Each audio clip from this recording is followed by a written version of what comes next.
15 अगस्त 1947 को इंडिया आज़ाद हो गया अंग्रेज़ों से। अब देश को आगे ले जाने की जिम्मेदारी इंडिया के नेताओं पर थी। इंडिया के लीडर्स को डिसाइड करना था कि कौन सा इकोनॉमिक सिस्टम यानी आर्थिक प्रणाली इंडिया के लिए सही रहेगा, जिससे कि देश में सबका विकास हो। अब इकोनॉमिक सिस्टम्स डिफरेंट टाइप्स के होते हैं। पहला मार्केट इकोनॉमी यानी बाज़ार अर्थव्यवस्था। इसे कैपिटलिज्म यानी पूंजीवादी अर्थव्यवस्था भी बोलते हैं। पूंजीवादी अर्थव्यवस्था में उन्हीं चीज़ों को प्रोड्यूस किया जाता है जिसकी डिमांड है मार्केट में। फॉर एग्ज़ाम्पल, अगर मार्केट में ज़्यादा कार की डिमांड है तो कार्स बनेंगी एक देश में। अगर लेबर्स का रेट कम होता है तो लेबर इंटेंसिव चीज़ें बनाई जाती हैं। जैसे कि इंडिया में खेती में जब लेबर काम करते हैं तो कम पैसे लगते हैं। वहीं अगर कैपिटल यानी पूंजी का रेट कम है तो लेबर कम यूज़ होंगे। जैसे कि यूएसए में खेती में ज़्यादा मशीन यूज़ होती है। पूंजीवादी अर्थव्यवस्था में वो चीज़ें बनती हैं जिसको लोग खरीद सकते हैं, जिसके वो पैसे दे सकते हैं। जिनके पास कम पैसे होते हैं उनकी डिमांड के अकॉर्डिंग चीज़ें नहीं प्रोड्यूस की जाती। फॉर एग्ज़ाम्पल, घर एक मूलभूत आवश्यकता है, पर अगर लोगों के पास घर खरीदने के पैसे नहीं हैं तो घर नहीं बनेंगे। तो आज़ादी के टाइम पर इंडिया के प्राइम मिनिस्टर जवाहरलाल नेहरू को ये इकोनॉमिक सिस्टम अच्छा नहीं लगा, बिकॉज इंडिया में ज़्यादातर लोगों के पास कम पैसे थे। अगर कैपिटलिज्म या पूंजीवादी अर्थव्यवस्था इंडिया अपनाती तो बहुत से लोगों को बेसिक सुविधाएं भी नहीं मिल पाती। दूसरा होता है सोशलिस्ट इकोनॉमी यानी समाजवादी अर्थव्यवस्था। इसमें एक देश में जो गवर्नमेंट होती है वो कंट्रोल करती है कि देश में क्या चीज़ प्रोड्यूस होनी चाहिए और किस चीज़ की ज़रूरत है सबसे ज़्यादा। देश में वो चीज़ें नहीं बनती जिसे लोग ज़्यादा पैसे देकर खरीद सकते हैं, बल्कि वो चीज़ें बनती हैं जिसकी ज़रूरत है लोगों को। फॉर एग्ज़ाम्पल, हेल्थ सर्विसेज यानी स्वास्थ्य सेवाएं फ्री में अवेलेबल होती है इस इकोनॉमी सिस्टम में, बिकॉज इसकी ज़रूरत देश के सभी लोगों को होती है। सोशलिज्म में हर चीज़ें गवर्नमेंट कंट्रोल करती है। तीसरा होता है मिक्स्ड इकोनॉमी यानी मिश्रित अर्थव्यवस्था। इसमें मार्केट और गवर्नमेंट दोनों साथ मिलकर काम करते हैं। मार्केट वो चीज़ें प्रोड्यूस करता है जो कि प्रोवाइड कर सकता है, जिसकी डिमांड होती है, एंड गवर्नमेंट इसेंशियल यानी आवश्यक चीज़ें प्रोवाइड करता है। दुनिया में ज़्यादातर देश मिक्स्ड इकोनॉमी के प्रिंसिपल्स को ही फॉलो करते हैं। इंडिया के first prime minister Jawaharlal Nehru को सोशलिस्ट इकोनॉमी का कॉन्सेप्ट अच्छा लगा, बट वो नहीं चाहते थे कि सोवियत यूनियन के जैसे सारी फैक्ट्रीज गवर्नमेंट के कंट्रोल में हो। सोवियत यूनियन सोशलिस्ट इकोनॉमी के प्रिंसिपल्स को फॉलो करता था। नेहरू इसके फेवर में नहीं थे कि इंडिया में, जो कि एक डेमोक्रेटिक यानी लोकतांत्रिक देश है, उसमें गवर्नमेंट मालिक हो लोगों की प्रॉपर्टी का। तो इंडिया ने एक ऐसा इकोनॉमिक सिस्टम अपनाया जो कि सोशलिस्ट इकोनॉमी से तो प्रभावित था, बट उसमें प्राइवेट सेक्टर और गवर्नमेंट दोनों मिलकर काम करते थे।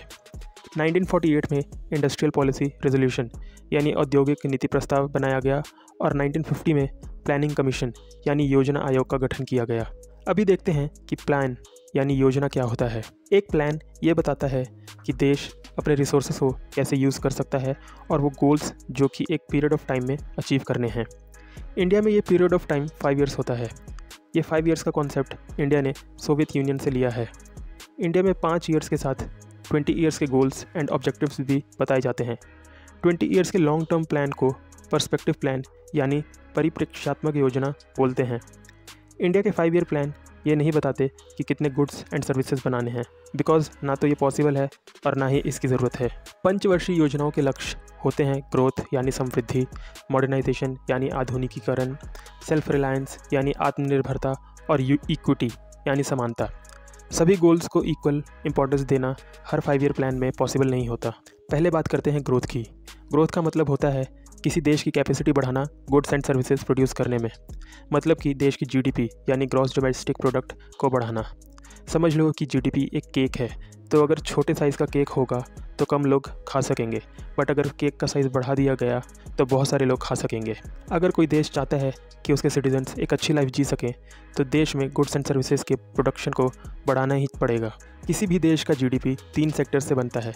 एग्रीकल्चरल सेक्टर जो कि प्राइमरी सेक्टर में आता है, इंडस्ट्रियल सेक्टर जो कि सेकेंडरी सेक्टर में आता है, और सर्विस सेक्टर जो कि टर्शरी सेक्टर में आता है। ये तीनों सेक्टर मिलाकर एक इकोनॉमी का स्ट्रक्चर बनता है। किसी देश की जीडीपी में एग्रीकल्चर ज़्यादा कंट्रीब्यूट करता है और किसी देश की जीडीपी में सर्विस सेक्टर ज़्यादा कंट्रीब्यूट करता है। जैसे जैसे एक कंट्री डेवलप होती है उसके स्ट्रक्चर में चेंज आता है। इंडिया के केस में हम देखें तो ये थोड़ा अलग था। एक डेवलपिंग देश में एग्रीकल्चर का योगदान देश की इकोनॉमी में ज़्यादा होता है। इंडिया एक पुअर कंट्री था, तो इंडिया की इकोनॉमी में एग्रीकल्चर का कंट्रीब्यूशन 50% से ज़्यादा था, जो कि एक्सपेक्टेड था। जैसे जैसे एक देश डेवलप होता है तो उस देश की इकोनॉमी में एग्रीकल्चर सेक्टर का कंट्रीब्यूशन कम होने लगता है और इंडस्ट्रियल सेक्टर का कंट्रीब्यूशन बढ़ने लगता है। और डेवलप्ड कंट्रीज़ में सर्विस सेक्टर का कंट्रीब्यूशन सबसे ज़्यादा होता है जीडीपी में। बट इंडिया में 1990 में ही सर्विस सेक्टर का कंट्रीब्यूशन 40.59% था, जो कि एग्रीकल्चर और इंडस्ट्री से ज़्यादा था। ऐसा डेवलप्ड कंट्री में देखा जाता है। बट इंडिया अभी एक डेवलपिंग कंट्री है और 1991 के बाद इकोनॉमिक रिफॉर्म्स के बाद तो सर्विस सेक्टर का कंट्रीब्यूशन जीडीपी में और ज़्यादा हो गया। प्रेजेंट में देखें तो इंडिया की जीडीपी में एग्रीकल्चर सेक्टर का कंट्रीब्यूशन 17 से 18% है, इंडस्ट्रियल सेक्टर का कंट्रीब्यूशन 27 से 30% है और सर्विस सेक्टर का कंट्रीब्यूशन 53 से 55% है। अगर हम मॉडर्नाइजेशन की बात करें तो इसका मतलब है कि नई टेक्नोलॉजी यूज़ करके गुड्स एंड सर्विसेज के प्रोडक्शन को इंक्रीज़ करना। फॉर एग्जांपल, खेती में नई वैरायटी के सीड्स यूज़ करना या किसी फैक्ट्री में नई मशीन यूज़ करना। बट मॉडर्नाइजेशन का मतलब बस नई टेक्नोलॉजी यूज़ करना ही नहीं होता, समाज की सोच बदलना भी होता है। जैसे कि ये एक्सेप्ट करना कि महिलाओं का अधिकार पुरुषों के समान होना चाहिए।